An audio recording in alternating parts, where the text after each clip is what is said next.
Assalamualaikum warahmatullahi wabarakatuh. Nama saya Dian Afifa dari kelas 10 MIPA 3. Saya akan menceritakan cerita kepemimpinan Khalifah Utsman bin Affan. Yang pertama yaitu awal terpilihnya Utsman bin Affan. Sebelum meninggal, Khalifah Umar bin Khattab memanggil 3 calon yang akan menggantikannya, yaitu Utsman bin Affan, Ali bin Abi Thalib, dan Sa'ad bin Abi Waqqas. Umar bin Khattab juga sebelumnya telah membentuk Dewan Formatur yang bertugas memilih khalifah penggantinya dari 3 calon yang telah ditentukan. Setelah Khalifah Umar wafat, Abdurrahman bin Auf meminta pendapat kepada anggota Dewan Formatur secara terpisah untuk membicarakan calon yang akan menggantikan Khalifah Umar sebagai khalifah. Hasilnya terdapat 2 kandidat, yaitu Ali bin Abi Thalib dan juga Utsman bin Affan. Pada saat sidang penentuan, terdapat 2 calon yang sama kuat, dan secara mengejutkan bahwa Utsman ternyata memilih Ali sebagai khalifah dan Ali memilih Utsman sebagai khalifah. Selanjutnya, Zubair dan Sa'ad bin Abi Waqqas yang memiliki hak suara untuk memilih Utsman sebagai khalifah. Abdurrahman bin Auf selanjutnya memilih untuk bermusyawarah dengan masyarakat dan beberapa tokoh di luar anggota formatur.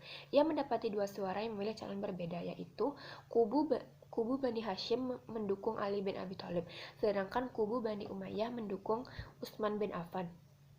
Karena masih dilanda kebingungan, Abdurrahman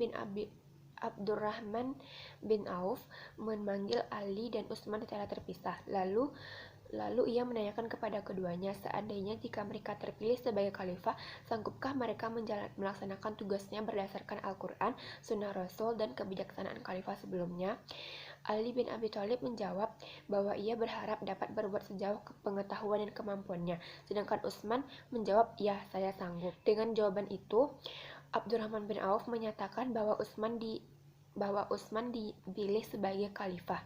Pada saat itu, Utsman berusia 70 tahun dan ia memerintah paling lama dibandingkan khalifah sebelumnya, yaitu selama 12 tahun.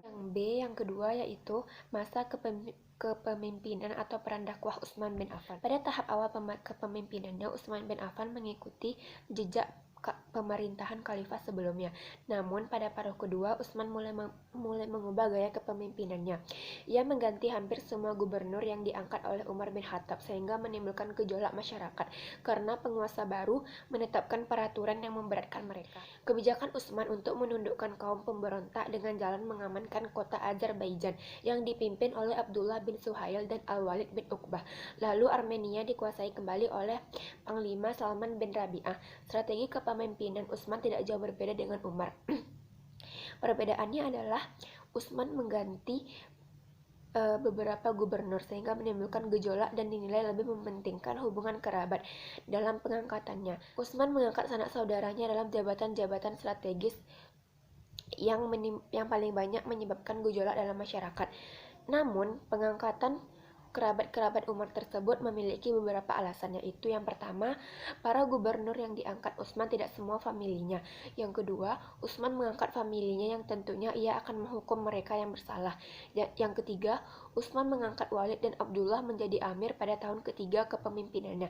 Dan yang terakhir, meskipun sebagian pejabat diangkat dari kalangan kerabatnya, tetapi semuanya punya reputasi yang tinggi dan memiliki kemampuan. Kelemahan Utsman dalam kepemimpinannya adalah lanjut usia dan mudah ditundukkan pada tuntutan para pembangkang.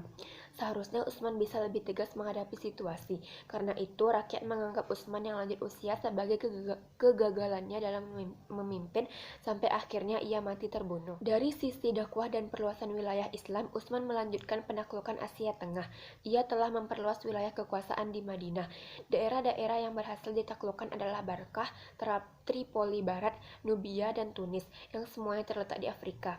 Di daerah timur, Utsman berhasil menaklukkan Armenia Utara, beberapa dari Tabaristan, daerah di seberang Sungai Jihun, Baktria, Kabul, Ghazna, dan Turkistan, yang semuanya terletak di Asia Tengah. Pasukan Islam juga mulai membangun angkatan laut yang berhasil menguasai pulau Citrus dan Rhodes. Penaklukan ke wilayah barat dilakukan setelah terjadi penyerbuan pasukan Romawi yang berhasil merebut kota Iskandaria. Tugas utama yang dibebankan kepada Amr bin As adalah merebut kembali kota Iskandaria. Yang ketiga atau yang C yaitu kebijakan-kebijakan Khalifah Utsman bin Affan. Yang pertama yaitu perluasan Masjidil Haram di Mekah dan Masjid Nabawi di Madinah. Yang kedua mencetuskan ide ke polisi keamanan. Yang ketiga membentuk angkatan laut yang kuat. Yang keempat membentuk gedung mahkamah untuk mengadili berbagai kasus. Yang kelima membangun pertanian. Yang keenam yaitu ekspansi kekuasaan. Yang ketujuh yaitu melakukan kodifikasi Al-Quran. Dan yang kedelapan yaitu kebijakan nepotisme. Yang keempat atau yang D atau yang terakhir yaitu akhir dari kepemimpinan Khalifah Utsman bin Affan. Pada hari Kamis tanggal 11 Zulhijjah 35 Hijriah, Utsman telah dekat ajalnya. Lalu Utsman berpuasa pada hari Jumatnya. Utsman meminta mushaf dan dibentangkan di hadapannya. Lalu Utsman sholat 2 rakaat dan membaca Al-Quran. Ia pasrah kepada Allah. Lalu setelah itu masuk Al-Tujibi yang membawa tombak dari besi. Ia memukul kening Utsman sehingga berdarah, lalu masuk Al-Mautul Aswad dan mencekik Utsman hingga Utsman pingsan. Kemudian ada laki-laki yang memukulnya dengan pedang, tapi Utsman dapat menangkisnya sehingga putus tangannya. Naila, istri Utsman, berusaha melindungi Utsman dari serangan-serangan tersebut. Namun salah seorang dari mereka berhasil menusukkan pedang dari bawah tubuh Naila tepat ke perut Utsman, lalu menekannya sehingga menembus ke punggung Utsman. Ada yang mengatakan bahwa Muhammad bin Abu Bakar masuk ke rumah Utsman dan membunuh Utsman saat Utsman sedang membaca Al-Quran. Ada juga yang mengatakan bahwa yang membunuh Utsman adalah Aswadan bin Hamrak dari Tujib, Mesir. Ada juga yang mengatakan bahwa yang pembunuhnya adalah Al-Ghafiqi dan Sudan bin Hamran. Hari terbunuhnya Utsman ada yang mengatakan yaitu pada hari Jumat tanggal 18 Zulhijjah 35 Hijriah dalam usia 82 tahun. Utsman memimpin selama 12 tahun, lalu dimakamkan di kuburan Baqi di Madinah.